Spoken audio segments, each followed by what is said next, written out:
Olá, queridos amigos do LCA. Estamos muito contentes de trazer aqui para vocês esse bate-papo com uma pessoa que com certeza é um grande influenciador do LCA, co-criador do nosso primeiro grande evento, né, da onde surgiu o LCA, esse Leadership Culture Academy, no final do ano passado, no Autódromo Velocitar. O nosso querido amigo, corredor. Eu vou abrir aqui para colar, porque tanto título que esse cara tem aqui que tem que colar, jamais ia decorar isso aqui. Então, 5 vezes campeão do Rally dos Sertões, 2 vezes top 10 do Rally Dakar, 4 vezes campeão brasileiro de Rally UCC. Ele pode explicar para a gente um pouco o que é. Nosso querido Giga Spinelli, mas antes de chamar ele, eu quero ainda que a Raj fale um pouquinho aí, dê a introdução dela também, do que ela sente, né, de estar aqui com o Giga também. Arrasou na introdução você, Fê. Mandei bem! Mandei bem! A gente está mesmo muito feliz com o Giga aqui conosco, uma surpresa para todos vocês. Eu admiro muito o Giga pela pessoa que ele é, né? Então, além de todos esses títulos, a pessoa que ele é, o coração, né? Toda essa criança que tem viva dentro dele, esse olho brilhando e essa paixão pelo que ele faz, isso também é um motivo de admiração da minha parte, acredito também de todos nós, porque a pessoa não se faz só do currículo, né? E a tua pessoa enriquece muito tudo que você faz. Então, a gente está muito feliz de ter você aqui com a gente. Seja bem-vindo, Giga! Bem-vindo, querido! Tudo bom, pessoal? Fernando, Raj, amigos do LCA. A gente falou um pouco antes de começar a gravar aqui, mas o LCA, para mim, também é um divisor de águas, do lado pessoal, do lado profissional, do lado emocional. E vocês dois foram os pilares espirituais e os pilares do autoconhecimento e, sem dúvida nenhuma, fizeram do LCA o que foi de tão especial e, obviamente, junto com todos que participaram, que se engajaram e absorveram aquele momento de contato físico, que é tão raro nos dias de hoje, mas de uma forma surpreendente. E eu fico muito feliz de ter participado em todos os aspectos e muito feliz também da gente estar falando ainda hoje do LCA, de você, Fernando e Raj, terem dado continuidade junto aos amigos da Fairfax nesse trabalho. E obrigadíssimo pela introdução. Fico honradíssimo de estar aqui falando com vocês. Mesmo aqui pela tela, não podendo dar um abraço e um beijo em cada um, mas já é um prazer enorme, já me remeteu a todos aqueles momentos incríveis e inesquecíveis que a gente passou junto. Muito obrigado pelo convite. Que prazer enorme estar aqui falando com vocês todos. Legal, Giga. Muito legal mesmo. E algo que me chamou a atenção em você, né, quando eu te conheci, foi, o cara é um touro, né? O bicho é forte. Mas eu senti, assim, um bom humor muito grande no Giga, né? Uma doçura, ao mesmo tempo, uma pessoa muito dócil, muito entregue, né, a todo o trabalho que a gente fez. Então, uma pessoa que logo de cara, assim, já me mostra qualidades bem interessantes. Uma pessoa como eu mesmo estava falando para ele aqui antes, muita curiosidade de conversar, né? E tenho certeza que teremos bons assuntos, né, nesse papo. Mas eu queria deixar a introdução para a Raj, ver se ela quer começar fazendo a primeira pergunta, né, para o Giga. Que honra! Eu fiquei muito impressionada assim, quando eu vi os vídeos dos ralis, né? Aquelas estradinhas, aquelas velocidades. Só pela tela já me deu um frio na barriga, assim, abissal. E ali eu senti assim, realmente, como é que você faz para confiar, assim, ou para se entregar, ou para se colocar numa situação que é tão arriscada, né, com tantos imprevistos possíveis, seja uma pedra na estrada, seja uma vaca, sei lá, passando do além. É uma Tem essa, né? situação assim, você não está no autódromo, né? Embora imagina que tem uma certa segurança, mas ainda assim eu fiquei muito assim, impressionada. Então eu queria saber assim de você, como é que é esse momento de se colocar nessas provas e correr esses riscos? Você tem essa fé em algo maior? Ou você tem um processo de se proteger ou de, enfim, de oração?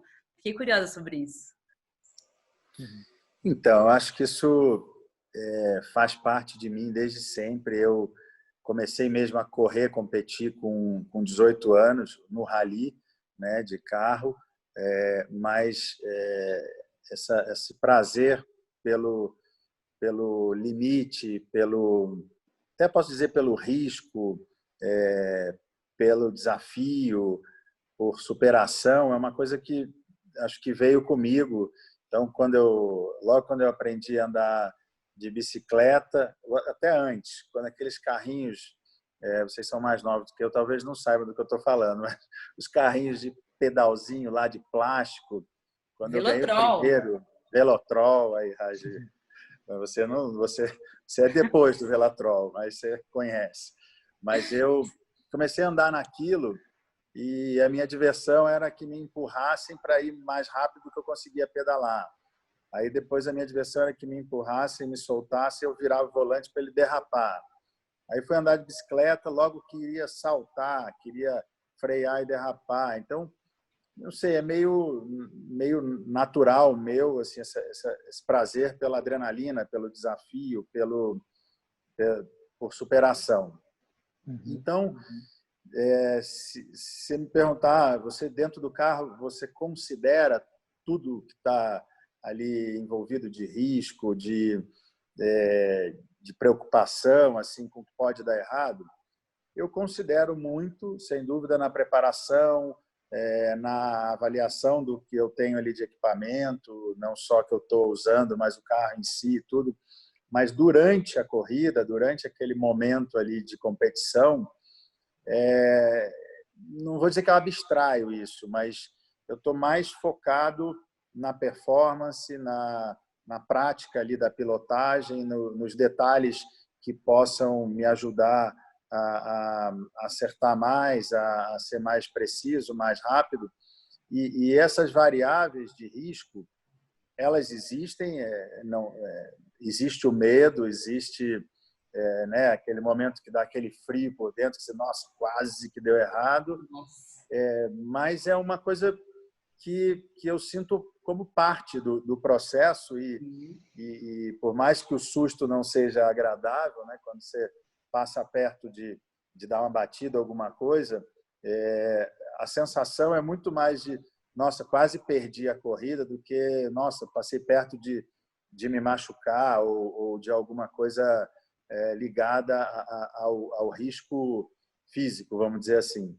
Uhum. Então, agora, você me perguntou se eu trabalho, se tem um processo de fé, de concentração, sem dúvida nenhuma. Aliás, aproveitando um excelente exemplo que você é responsável, Raj, nesse último rally, eu te contei isso pessoalmente, que ocorreu, eu não te conhecia ainda, né? Esse Rally dos Sertões que foi em agosto do ano passado, e a Rê, minha esposa, me ensinou, através de você, do aprendizado que ela teve com você, a técnica de respiração do Wim Hof, que eu pratiquei toda manhã, todos os dias do rally. E eu não tenho dúvida nenhuma que me fez muito bem, que me trouxe algo mais durante a competição. Então, eu acho que tem N práticas que podem e que me ajudam muito e que eu me concentro antes de toda a largada, fecho meu olho ali, faço meus pedidos, que sempre são ligados à proteção, sempre são ligados à minha concentração, nunca é para ganhar ou para não bater, mas sim para eu estar pleno, para eu estar ali desempenhando o melhor possível, que aí está subentendido que se fizer o melhor possível, a chance de dar certo e não errado é grande. Mas, assim, muitas vezes eu vendo uma imagem do rally depois, ou própria câmera que às vezes está dentro do carro, eu falo, nossa, olha aquela situação e tal. Mas no momento ali, acho que é parte do todo e flui naturalmente. Muito legal, gratidão. E acostuma, né, Raji? A questão da velocidade é muito curioso, né? Às vezes eu, nesses últimos anos, passei alguns períodos longos sem correr e no começo do rally você fica meio ainda desconfortável. Depois, você está a 180 por hora numa estrada de terra, parece que você está a 40 no asfalto. Quer dizer, igual você vai numa montanha-russa, você vai a primeira vez, é tudo muito assustador. Depois você foi pela 10ª vez no mesmo dia, é mais natural a velocidade, a força G. Então, fica muito mais realmente a concentração e o foco do que o risco. Agora, quanto mais preparado, quanto mais praticando coisas que ajudem, sem dúvida, o resultado pode ser bem melhor. Legal, Giga. Muito legal. Eu fico curioso de te perguntar, porque, por exemplo, como eu venho das artes marciais, né? A arte marcial é meu caminho de vida, assim, é onde eu aprendo muito sobre a vida.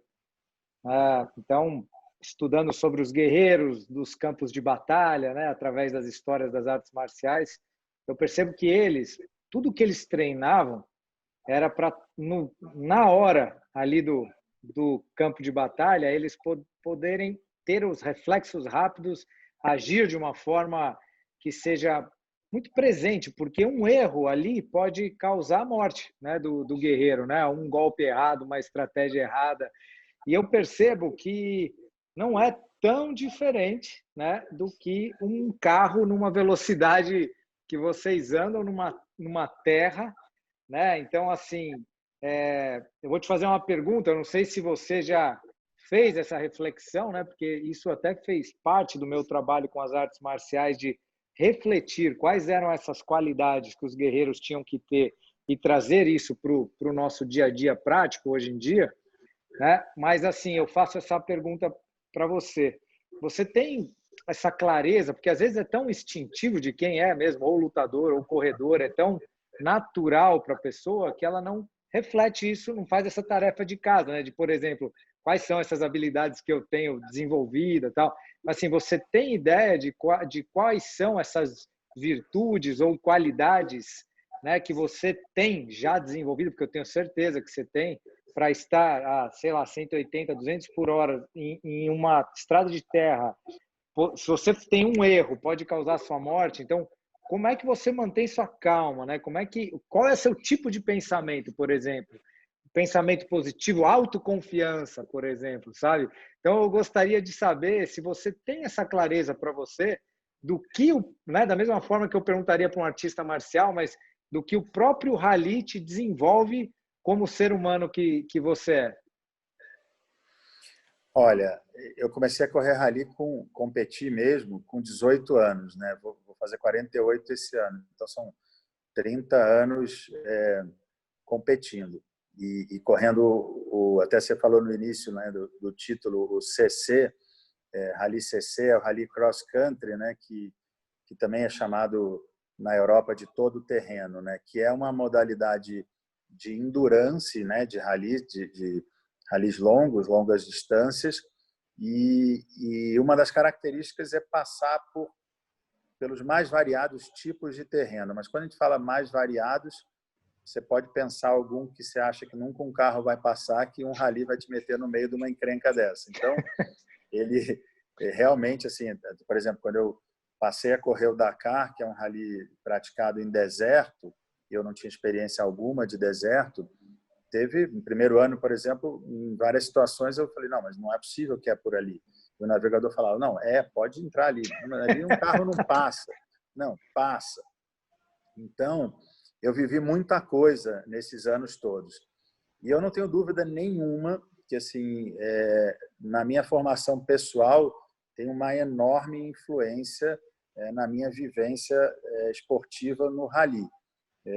Porque esse tipo de rally, né, ele não é um automobilismo puro, que você vai lá, acelera e tem uma corrida de meia hora, disputa com outros carros ou num lugar previsto que você já treinou antes e tal. Uma das grandes características, uma das principais características é que é uma modalidade, primeiro que você não conhece o roteiro, né? Você nunca passou ali e vai passar uma vez só normalmente. E o que você tem de informação é o que está escrito num livro, que o navegador está do seu lado, lendo para você e você tentando interpretar o que ele está falando e visualizar a situação antes de você viver a situação.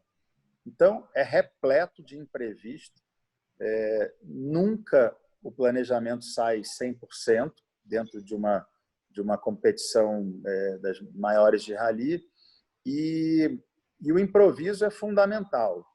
E o erro, naturalmente, é uma constante.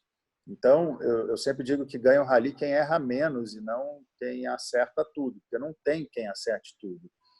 Seja um detalhe de uma curva que você imaginou que ela fosse um pouco mais aberta e ela fechou um pouco mais, você passou fora da estrada e furou um pneu. Seja um erro desse, que é um erro normal e simples, até realmente você capotar num rally. O primeiro Rally dos Sertões que eu ganhei em 2003, no segundo dia, na saída de um rio, eu fiquei com as 4 rodas para cima, capotei. E assim, era o meu 4º ano de Rally dos Sertões, já fiz 18, eu achei que estava tudo perdido. Foi um erro meu, eu me senti péssimo no fim do dia, e eu tinha ficado em segundo lugar 2 vezes nos anos anteriores, na verdade em 2000 e 2001. Em 2002 o carro teve um problema mecânico que eu não pude completar o rally, e esse ano era o ano que eu estava pronto para ganhar, com carro super confiante, sabia que tudo estava perfeito para ganhar, e eu fiz uma lambança no segundo dia por excesso de confiança. E fui ao fundo da terra. Assim, no fim do dia, me senti o pior dos seres humanos e acabei vencendo o rally, acabei conseguindo, no dia seguinte, começar o dia como se estivesse começando o rally naquele dia, abstrair do que eu errei, de estar em último, eu estava em último na prova. E aí as coisas foram dando certo muito além de qualquer expectativa otimista, e no fim venci pela primeira vez. Uau. Ainda tomando um grande susto no último dia, que eu ainda fiquei preso num rio logo perto da chegada, que eu achei de novo que tinha ido tudo por água abaixo, dessa vez não por culpa minha, mas era um rio realmente que ficou intransponível, estava todo mundo prendendo ali. E aí veio um anjo da guarda num outro carro lá, resolveu me tirar do rio e eu consegui vencer. Então, assim, eu tomei muita lição que serviu para a minha vida ao longo dos ralis. E aí é difícil dizer o que eu levei de mim para o rally para desempenhar bem ou para, enfim, superar os problemas lá, e o que eu trouxe para mim dos ralis para aplicar na minha vida, no dia a dia, etc. Mas, sem dúvida nenhuma, é uma modalidade de esporte, como você citou a sua, que, sem dúvida nenhuma, que eu acho que ainda tem muito mais ligado ao físico, ao outro ser humano que você está disputando, de percepção. Eu fiz alguns anos judô, enfim, só até a faixa verde, mas de perceber a oportunidade, né, para dar o golpe, de usar a força do outro a seu favor. Quer dizer, tem uma coisa, acho que muito mais profunda aí de ser humano, né, nas artes marciais, mas o rally me ajudou muito, e hoje, nesse momento que a gente está vivendo, assim, a resiliência foi uma das coisas que eu mais aprendi nos ralis. A sensação de você se superar, né, de você se subestimar e depois perceber que você é capaz de mais do que você imaginava. Isso também me ajudou muito na vida a enfrentar alguns desafios difíceis. Então, é muito bacana, e realmente eu acho que eu sempre digo que o esporte, eu acho que seja qual for, né? Falo isso para os meus filhos direto, estimulo eles a fazer, porque eu acho que o esporte ensina muita coisa, assim, para a formação, né, humana. E obviamente você tem que usar o que você conhece para praticar bem o esporte, né? Então, eu acho que assim, sem dúvida nenhuma, eu sou hoje o que sou muito devido ao rally, e talvez tenha tido bons resultados e até maus resultados no rally por características minhas, né? Então, acho que está tudo conectado aí, né? Queria só fazer uma pergunta, pela minha, entre aspas, assim, falta de conhecimento, ignorância aí do rally, mas que pode ser para muitas pessoas que, né, estão assistindo esse vídeo, que eu não entendo perfeitamente qual é o funcionamento de um rally. Eu estou acostumado, eu assisti a corrida do Ayrton Senna, né? Então era corrida com início e fim no mesmo dia ali, algumas horas depois. Então, quando você falou que no segundo dia você capota o carro e mesmo assim você dorme, acorda e ainda tem a possibilidade de vencer esse rally, então eu queria entender, até para entender um pouquinho mais do contexto das dificuldades, né, e do que precisa passar. Como é que é? Vocês acampam? Vocês dormem? Quantos dias dura um rally? Como é que funciona isso de você vencer o rally? Só para entender um pouquinho do contexto. Então, na verdade, essa modalidade que eu falei que se chama todo terreno, cross country, ela é uma modalidade que vence o mais rápido, né? É uma dupla que corre, o piloto que eu brinco que é o motorista que só dirige, e o navegador que é quem tem as informações fornecidas pela organização sobre o roteiro que o rally vai cruzar, e aí dentro dessas informações do roteiro tem as informações dos perigos, de bifurcações, né, do que é importante a dupla dentro do carro saber para passar por esse roteiro ao longo do dia. Normalmente, o Rally Cross Country tem entre 2, o menor, 3 e 15 dias, que é o maior, que é o Dakar. Uau. Os Sertões, por exemplo, que é o mais importante do Brasil, o maior do Brasil, já teve 12, 14 dias, hoje tem 8. E tem mais ou menos 4.000 quilômetros de extensão. O Dakar tem em torno de 10.000 quilômetros.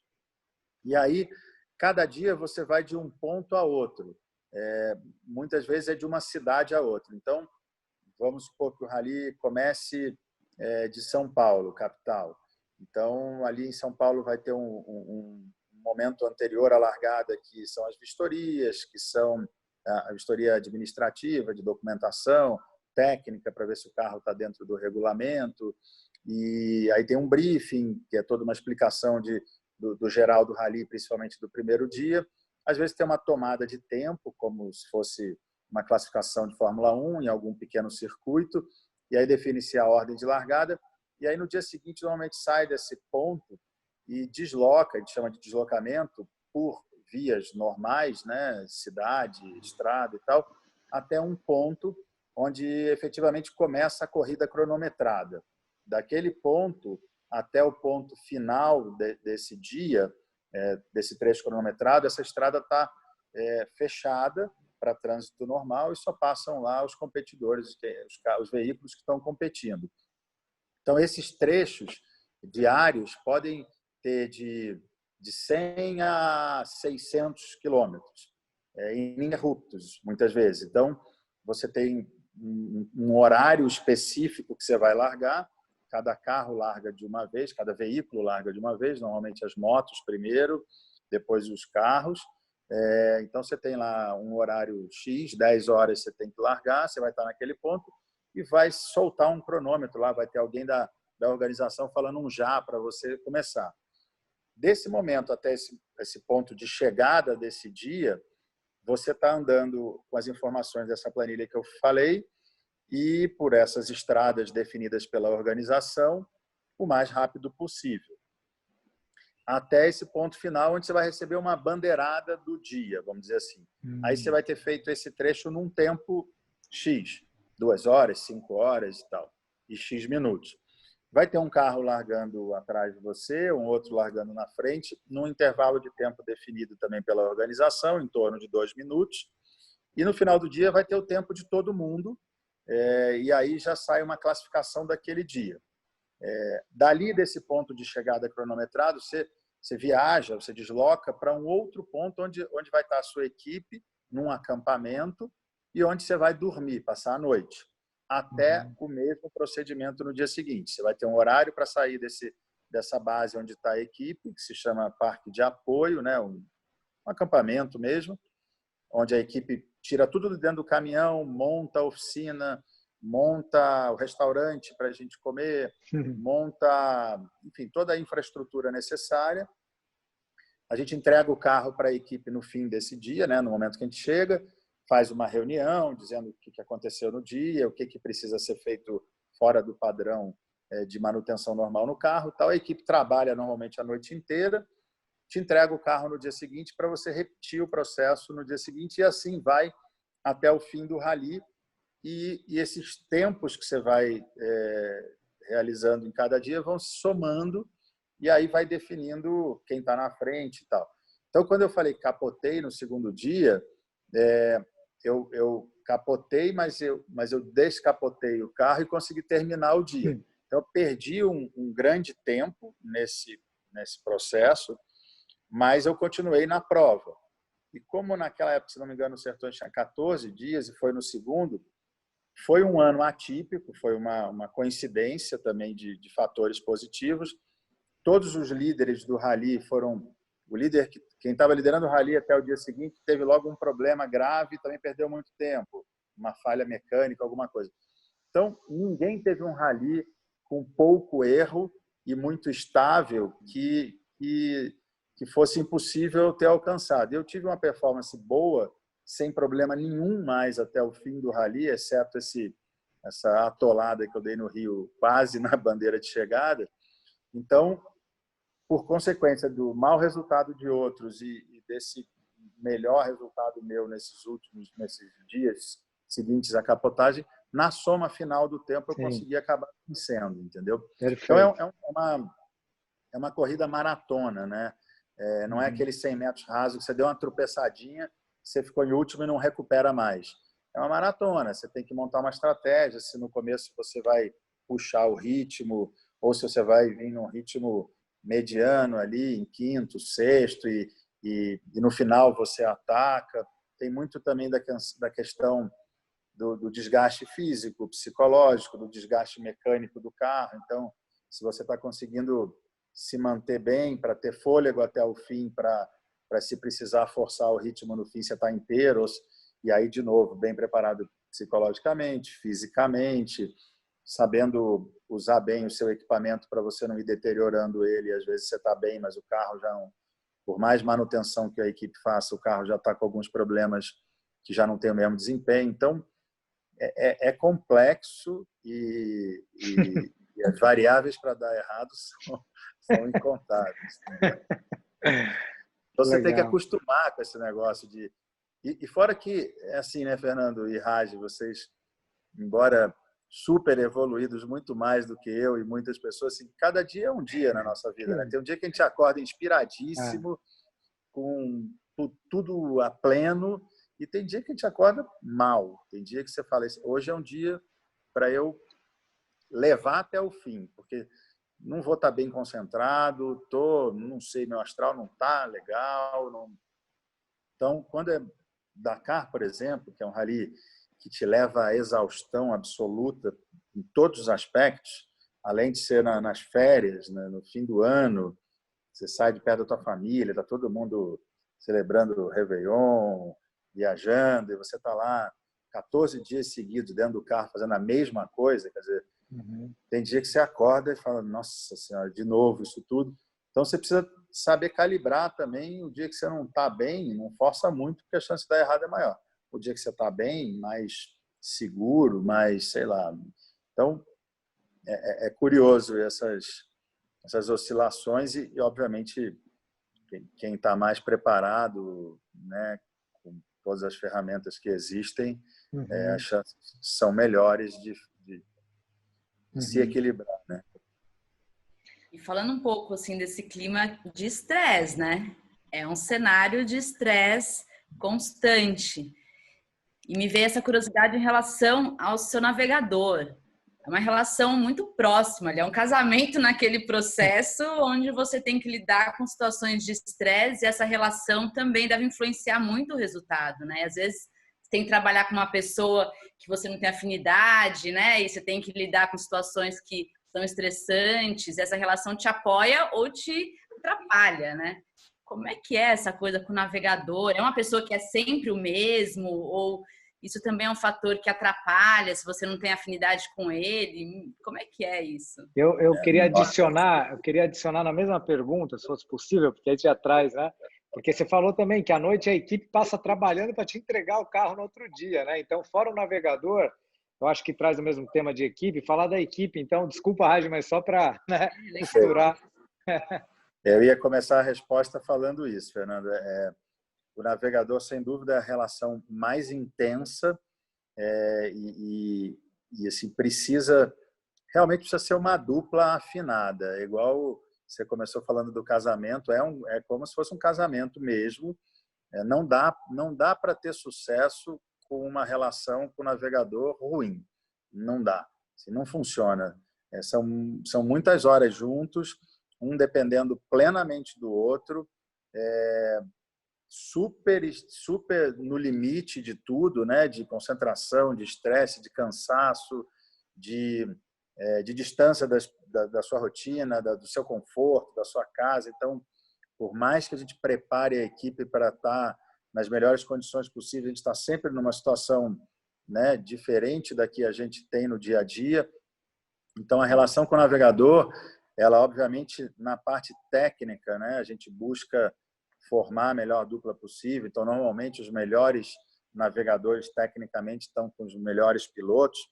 Mas, se não houver afinidade, se não houver um entrosamento, se não houver um respeito, se não houver até uma capacidade de compensação, na hora do erro, cometer, como eu disse, todos erram muito, né, ao longo de uma prova de rally longa. Então, saber absorver o erro do outro e não, né, pô, de novo, errou, pô, assim não dá. Você realmente, vamos lá, vamos para frente. Depois, quando cria-se, e normalmente não, mas pode acontecer alguma situação de divergência de opinião ou sei lá, que seja um roteiro, era pela esquerda. Eu tenho certeza, estou vendo a marca dos carros indo pela direita. Não, vai pela esquerda, eu estou dizendo que é pela esquerda. Então não é. Aí você vai e não é. Pô, volta que está errado mesmo. Não adianta você falar, tá vendo? Falei. Você tem que, beleza. Depois, no fim do dia, com calma, você pode voltar no assunto, sentar, discutir aonde foi o erro e por que errou e tal. Mas assim, não funciona se tiver em crise, se tiver uma relação ruim.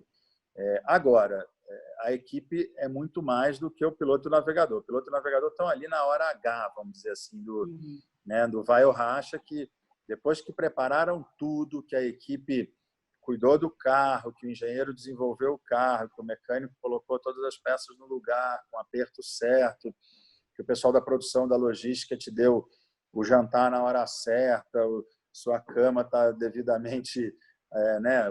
Se for no hotel, o hotel, você não chegou lá e deu de cara com um problema no check-in, teu quarto não existe. Enfim, então tem uma estrutura, o motorista que levou o caminhão até lá chegou na hora certa. Então tem toda uma estrutura por trás que é fundamental também funcionar. Não adianta nada ter um grande navegador, um grande piloto, um excelente carro e largarem os parafusos soltos de noite, cair a roda no dia seguinte, porque vai tudo por água abaixo. Então, é um trabalho de equipe que, na verdade, eu sempre digo que o principal não é na corrida. Esse trabalho é fundamental ser bem feito antes da corrida, no planejamento, desde a lista de peças, reservas que você vai levar. A gente tem toda uma programação de troca de peça que a gente faz anterior ao rally, vinculado à vida útil de cada peça, tipo avião. Sei lá, o freio dura 100 quilômetros, depois 100 é pouco, mas 1.000 quilômetros. Se o rally tiver 2.000 quilômetros, com 1.000 quilômetros tem que trocar essa peça. Mas também tem os imprevistos. Eu saí da estrada, bati, entortei, não sei o que. Essa peça não veio, esquecemos na oficina. Então, tem que ter um trabalho de sincronia e o mais perfeito possível desde a oficina. E no rally é a execução do planejado e a preparação para o imprevisto que vai vir. Então, e todos passam por a questão do estresse. Como eu falei, eles passam a noite inteira, às vezes, revisando o carro e passam o dia inteiro na estrada viajando até a cidade seguinte. Então, dorme no caminho, ou chega, dorme 2 horas de dia, no calor, no deserto, na tempestade de areia, no frio extremo. Então, está todo mundo no limite ali de estresse. Então, essa relação humana dentro da equipe, não só de piloto e navegador, mas de todos, é fundamental. Assim, lá atrás, a gente começou fazendo uns trabalhos com psicólogo inicialmente, mas um trabalho de teamwork mesmo, de mostrar a importância de encontrar os problemas antes de ir para as corridas, e isso é fundamental para um bom desempenho. E Esse realmente time dentro do sempre carro. mesmo, assim, em todos os ralis, ou vai mudando por rali, assim? Ou é tipo O um quê? vôlei de praia, que o teu navegador é sempre o mesmo, todos os ralis? Eu tive pouquíssimos navegadores na minha carreira inteira. Esse atual, a gente está junto desde 2010 como piloto e navegador, mas a gente já trabalha. Ele entrou na época que eu trabalhava na Mitsubishi, ele entrou na Mitsubishi como estagiário de engenharia mecânica, e aí ele se formou, foi efetivado, começou a trabalhar na fábrica, na produção de carros, mais ligado aos carros de competição, mas na fábrica. Depois veio trabalhar na equipe como engenheiro. Então, a gente fez muito desenvolvimento de carro junto, muito teste, ele sentado do meu lado, mas sem competir. E aí, depois, ele passou a ser navegador também. Então, a gente se conhece e trabalha junto há muitos e muitos anos e já corre junto há 10 anos. Antes dele, também eu tive outro navegador que foram 7 anos e teve que parar porque mudou enfim, assumiu um cargo profissional que inviabilizou ele continuar correndo. Mas, assim, é importantíssimo, porque experiência que você ganha. Hoje, eu e meu navegador, eu olho para ele, ele olha para mim, a gente já sabe o que quer dizer para o outro. É Entendeu? um Então, casamento mesmo, é um então. casamento, exatamente. Sem a parte boa do casamento, né? Só da parte difícil. Mas o entrosamento é fundamental e você só ganha com o tempo, né?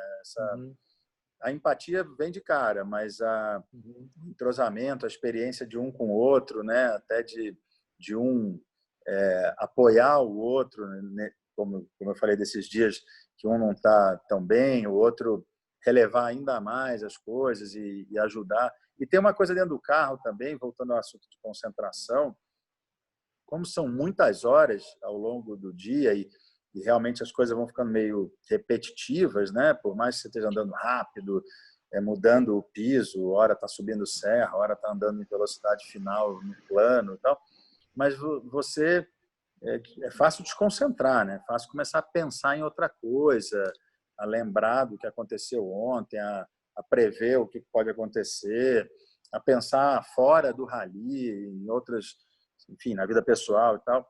Então, um ajuda o outro ali bastante a se manter concentrado. Ó, Giga, você está perdendo o ritmo aí, você está deixando enfim, frear tão perto da curva quanto deveria. Está com preguiça de trocar a marcha, em vez de saiu de uma curva, reduz uma marcha. Ou ao contrário, cara, está exagerando, está andando mais do que precisa, a nossa situação no rally está confortável e tal. Ou eu falar para ele, está atrasando nas informações, acorda aí, cara, pô, tá me dando a informação muito em cima, não estou conseguindo. Então, um vai ajudando ao outro a performar. Isso se ganha com o tempo, né? Com a experiência juntos, né? Que baita reflexão aqui que eu estou fazendo sobre muitas qualidades do que para conquistar um resultado precisa, né?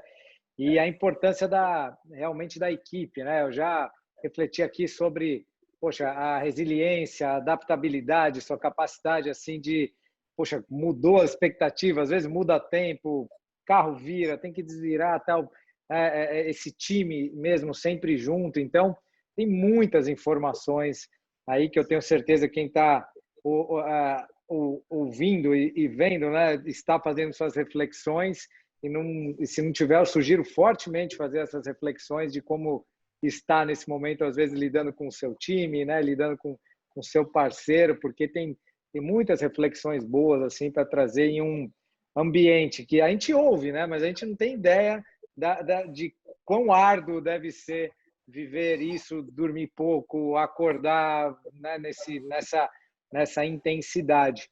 E aí eu queria trazer mais para o Giga empresário também, para que você possa trazer um pouquinho para a gente dessa reflexão, desse momento que estamos passando. Quem estiver vendo esse vídeo até em um outro momento, saiba que esse vídeo está sendo gravado, foi gravado na época ainda de quarentena, né, durante o Covid. Então, um momento desafiante para todos nós. Eu não poderia deixar de fazer essa pergunta, né? Você, como Giga piloto, como Giga pai de família, né?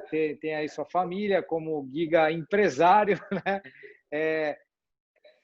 Sendo bem honesto, assim, né? Esse momento te assusta, te assustou, foi difícil em relação à empresa, família, piloto, cara, suas emoções. Quero saber um pouco de você, humano, aí nesse momento, como é que você está, o que mexeu, vulnerabilidades não teve, e também se você puder trazer, aí sim, uma visão do Giga piloto dessas qualidades que estávamos falando, o que você sente que isso também pode te ajudar, e até também como dar uma sugestão para o pessoal aí que está vendo esse vídeo, né, de que qualidades são importantes para atravessar, o que, pelo menos no seu caso, está sendo importante para você atravessar esse momento, que não está sendo moleza para ninguém, acredito eu. Olha, Fernando, eu posso dizer que tudo que você falou eu senti. Assim, eu acho que, até porque já passou muito mais tempo, talvez, do que a gente, ou pelo menos do que eu previ no início, até pela falta de conhecimento do que estava acontecendo, né?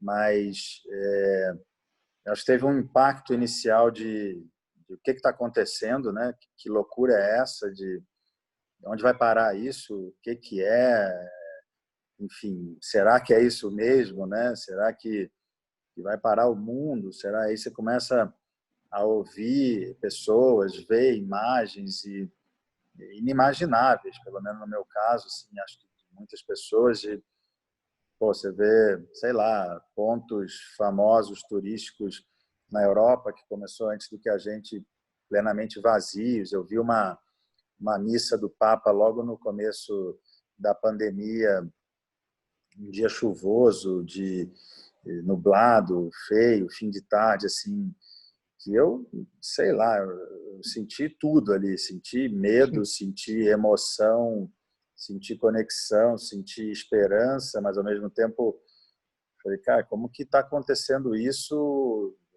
assim, lá, e a gente está começando a ouvir falar aqui, pô, e aí sempre a gente tem aquele sentimento do, né, o europeu, que é mais antigo, que é um povo, enfim, pô, se eles já estão assim, como será aqui? Então, eu acho que o começo, para mim, foi muito assustador, assustador em todos os sentidos, né? De será que eu vou pegar meu filho, minha mulher, minha família, meus amigos, as pessoas em geral, né? O que vai acontecer?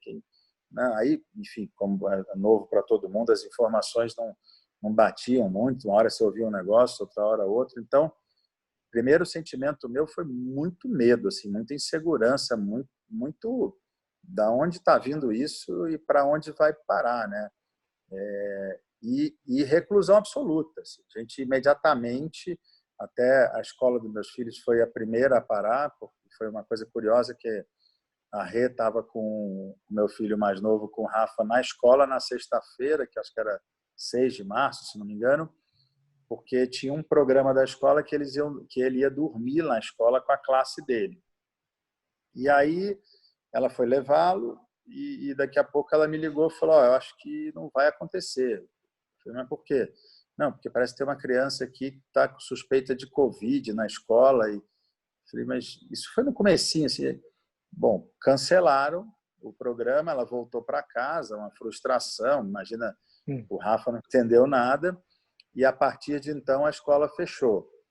primeiro por uma semana, não, por 3 dias, aí depois estendeu para uma semana, depois mais uma semana, depois mais 10 dias, depois já um mês.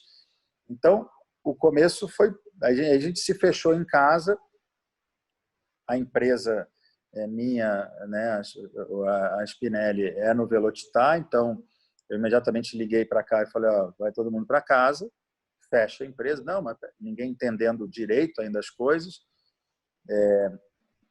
E aí, depois fecha tudo, vai todo mundo para casa e a gente se fecha em casa, aí meio que perdido, né? Bom, como é que vai fazer com isso? Como é que vai fazer com aquilo? E as crianças e o trabalho, será que a gente vai? Será que não vai? Sai de casa, não sai? Como é que faz o supermercado?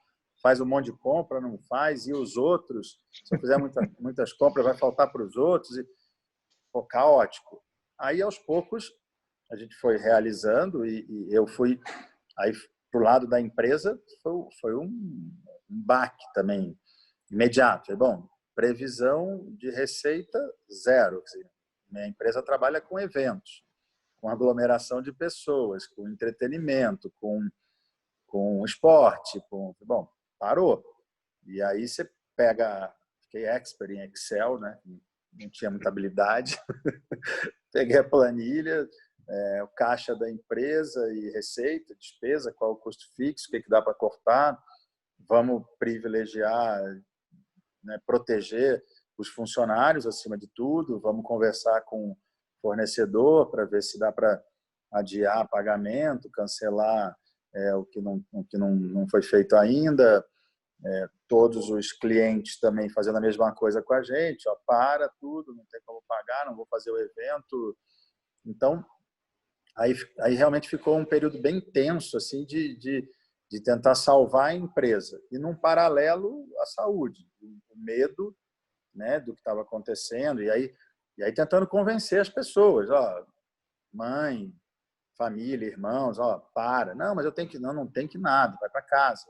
Não, mas espera aí. Quer dizer, acho que as pessoas demoraram um pouco no início eu mesmo a entender o tamanho da gravidade, né?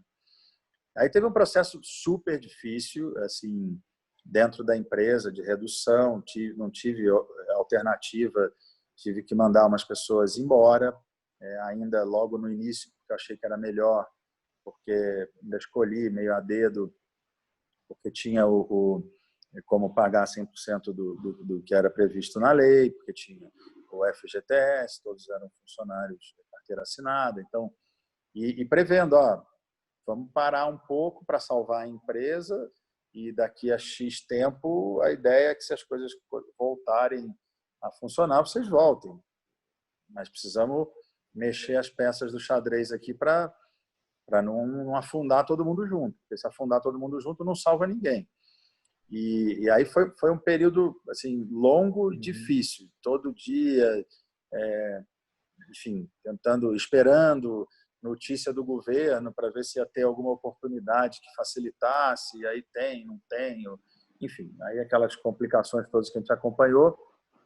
E, no paralelo, com os amigos, né? Aí você começa, primeiro tá ouvindo falar de número, não sei quantas pessoas infectadas, não sei quantas morreram. Daqui a pouco começa, o fulano pegou, o pai do Beltrano morreu, não sei quem.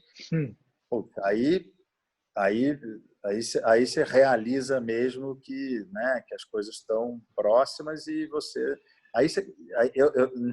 Foi engraçado hoje falando, né? Aí você começa a pensar, e eu sou muito metódico com essas coisas. Bom, ouvindo as informações que tinha, o que tem que tomar de providência para se blindar? Chega uma hora que você fala, não tem como se blindar. Não tem, porque se entrar um negócio pelo correio, pela carta de correio, você pode pegar. Aí você vai desinfectar tudo. Aí, quantas horas por dia você vai passar desinfectando? Você vai comer como? Vou no mercado, volta, lava tudo, tira a roupa na lavanderia, vira do avesso. Cara, aí ficou aí depois a gente fez meio que um filtro, falou, bom, vamos tomar este cuidado e foi levando. Mas, assim,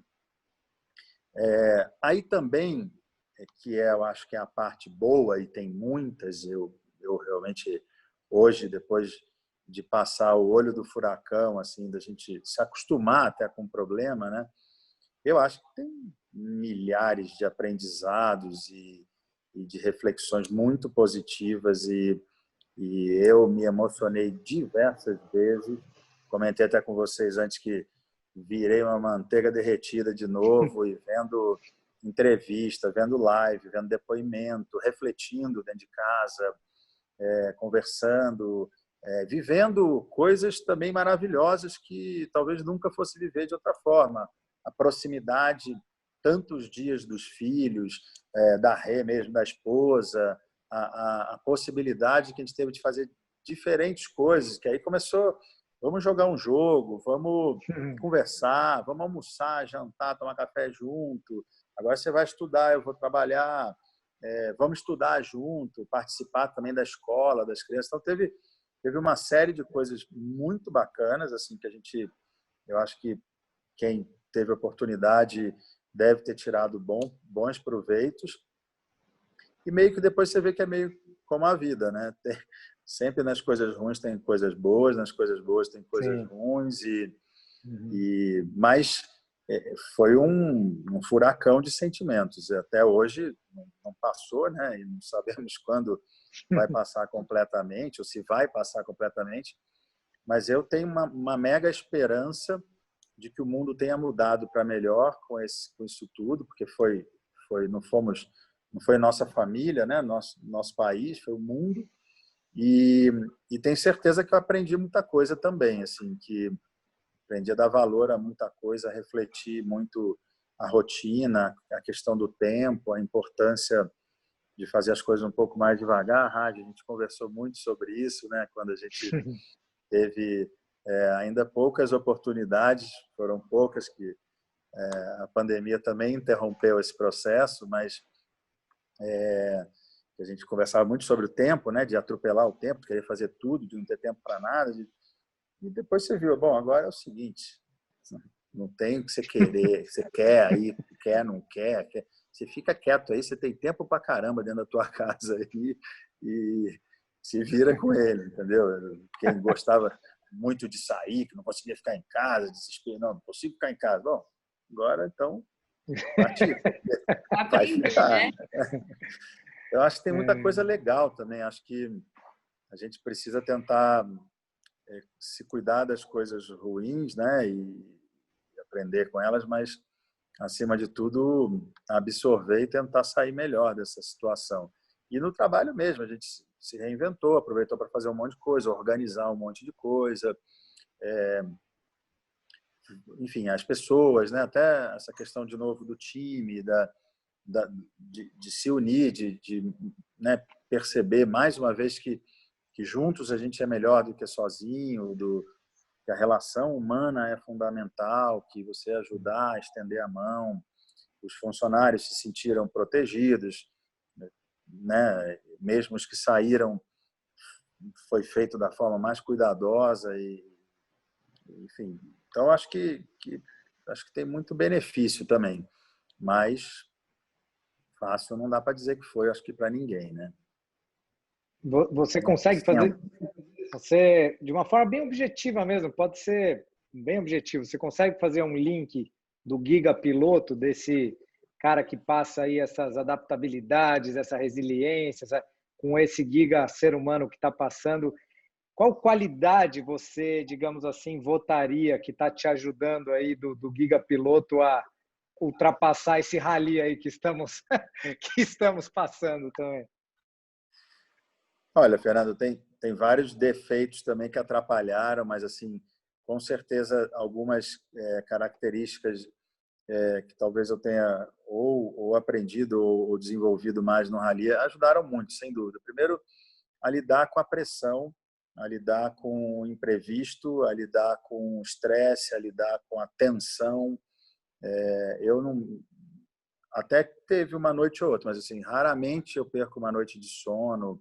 Eu consigo me desligar e dormir, eu consigo me acalmar nos momentos mais tensos e raciocinar, eu consigo me adaptar a situações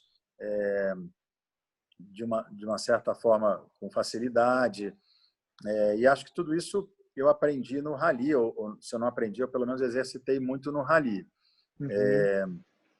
E assim, por outro lado, também, obviamente, algumas características vêm à tona, assim, umas características meio...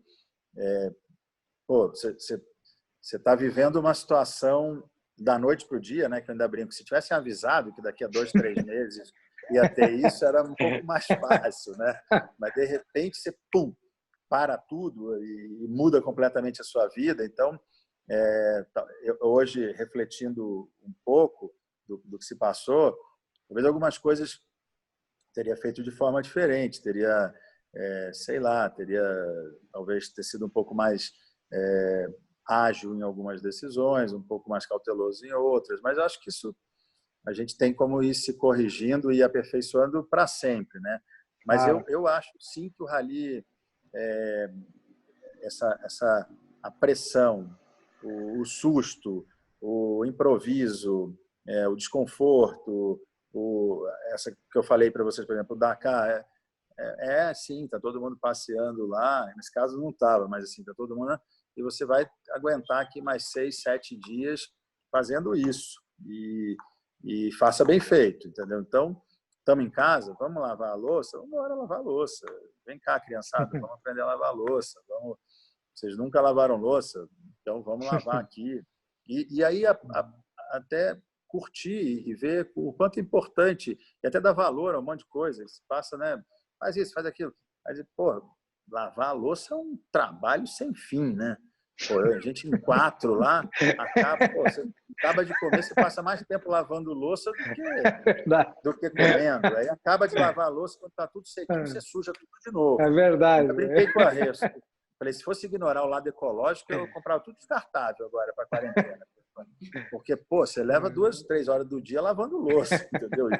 E é fundamental, tem que lavar. E tem alguém que sempre lava, né? E aí eu me lembrei, quando eu morava sozinho, eu lavei louça pra caramba também, entendeu? Mas hoje, não, você acaba, como tem a prioridade do trabalho, a prioridade do filho, você terceiriza essa função. Mas é uma função trabalhosa, digna, importante, necessária, todo dia tem que fazer, e a comida, e o cabelo, né, que vai crescendo, crescendo, crescendo. Tem que cortar o cabelo do filho, que usa franja, que uma hora não estava enxergando mais, o cachorro, que... Então, várias coisas. Não dá banho no cachorro, não tem pet shop. O cachorro dorme na cama, está meio fedorento. Ou a gente dá o banho ou vai dormir com o cachorro fedorento. Então, assim, e coisas que depois a gente se divertia também, né, de ter que fazer e acho que dá, sei lá, dá valor às coisas simples, importantes e essenciais, né, e que, enfim, a gente vai estava atropelando, né? Acho que o mundo estava atropelando Sim, um monte, sim, inclusive, de valores sim. que hoje talvez todo mundo tenha refletido um pouco mais, né? Poxa, muito legal, Guiga. Sinto que conversa excelente. Raj, minha querida amiga e companheira de LCA, tem algo mais para acrescentar? Ou podemos já ir encerrando aí o nosso excelente papo. Tenho vontade desse papo aqui, dá para ter repetecos, não dá? Assim, dá para Não, muita mas coisa aí aí é que para a eu falei gente... com vocês. Agora a gente tem que começar de novo, que eu quero ouvir vocês, né? Mais do que eu já ouvi aí nos vídeos que vocês gravaram, eu quero fazer as minhas perguntas para vocês também. Olha, acabamos de lançar uma boa para a próxima. Quem sabe Giga entrevista e aí entrevista a gente com a Vou LCA, hein? adorar. Gostei disso aí, hein? Olá, fica a Vai ter ideia. que ser uns 3 vezes mais tempo para ouvir vocês, porque deve ter muita coisa interessante. Mas isso é uma coisa bacana mesmo, né? Acho que cada um deve ter vivido uma experiência diferente e deve ter muita coisa. Outra coisa legal, acho que eu ouvi muito mais do que eu ouvia antes nesse período. Ouvi mesmo, seja live, seja até leitura, né? Coisa de assuntos que felizmente eu estava já buscando, assim, então ajudou, mas assim, acho que a gente aprendeu muito, né? Teve tempo para ouvir, para pensar, para absorver as coisas que estava ouvindo, né? Então, ó, vocês vão ter que fazer uma... Vou entrevistar vocês também. Fez por Nem mim, que tá seja sem fechado. ter gravado. Muito bom. Quero agradecer. Que riqueza, Eu que né, que agradeço. presente para nós. Muito agradecida, Giga. Tava com saudade de você. Que bom te Eu ver. também. Muita saudade dos dois. Saudade também da turma toda da Fairfax. Vocês não saíram da minha cabeça nesse período todo. Isso foi muito bacana. Eu e o Bruno conversamos sobre isso algumas vezes. O LCA, eu acho que não aconteceu por um acaso. A gente já falava disso muito antes de saber que existiria a pandemia e espero que a gente consiga voltar a praticá-lo presencialmente na hora que for adequada, né? Com certeza, com certeza. Giga, meu querido, muito obrigado também. Queria agradecê-lo. Obrigado pela sua humanidade, transparência, né? Dá para sentir mesmo assim toda a sua honestidade que você coloca, né? De todos os momentos. E, poxa, só agradecer. Tenho certeza que vai ser uma conversa muito inspiradora para muitos. E, independentemente disso, um enorme prazer estar aqui falando com você e torço o momento que a gente possa estar junto presencialmente aí para se dar um abraço e dar boas risadas, meu amigo. Muito obrigado, viu? Eu que mais uma vez agradeço, foi um prazer enorme. Saudade de encontrar e abraçar e beijar vocês, mas deu para matar um pouquinho da saudade aqui nesse papo agradabilíssimo. Beijão. Ótimo. Beijão. Então, gente, até aí no próximo vídeo e nos vemos em breve. Deixa eu só aqui fechar a gravação agora. O seu é